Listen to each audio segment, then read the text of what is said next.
Greetings from Krishna IVF Clinic and the Krishna IVF channel and Facebook. In this blog, we are talking about the role of travel and IVF. Let me explain about your treatment schedule and timing. IVF often involves a strict schedule of appointments and medication administration.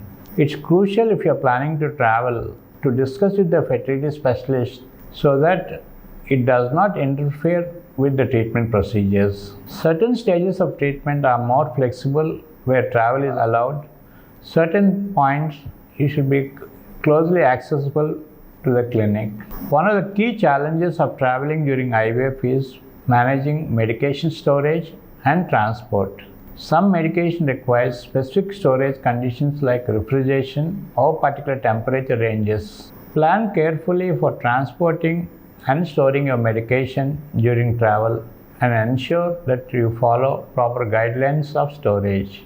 IVF is an emotionally demanding process and traveling can sometimes add stress. To ensure a smooth journey, consider stress management techniques like practicing relaxation, planning stress-free exercises, planning stress-free zones. In case of any complication or emergencies during a treatment, it is vital to have access to your healthcare professional of the IVF clinic, and ability to reach your clinic or healthcare provider is an important consideration that should be considered during your travel and destination.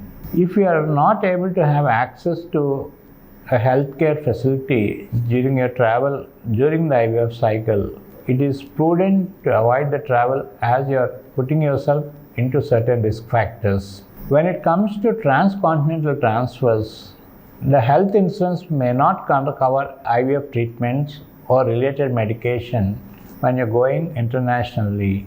So check with your policy provider both in your home country and the country of destination whether this is covered during and after you reach that place and whether this is included in your travel insurance. Most of the time, IVF treatments and its related complications are seldom covered in travel insurance, so be sure to check that aspect. When you're planning a travel, maintain a clear communication with your fertility clinic while traveling. This ensures that in case you have a problem, you can contact your clinic or healthcare provider and update and take guidance as needed, because you're in a transition of treatment.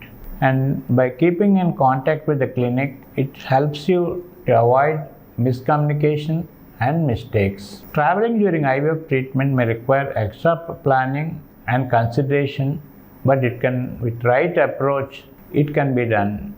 Remember, most important is to prioritize your health, to prioritize the success of treatment, and then only travel decisions should be made. So the conclusions of this video is, if there is a need for travel, you can travel, but you should discuss with your consultant and keep an open communication. The second thing is, when you have priorities of your health, the treatment and the travel, the first comes the health, the second is the IVF process, last comes the travel. So make sure that you are traveling only when it is always essential, and also when you are traveling internationally, see that your insurance policy covers during the travel and after you reach the destination, so that you will not be left alone in a situation without insurance coverage. Hope this provides adequate information about travel and IVF. Thank you for watching our video. Have a wonderful day.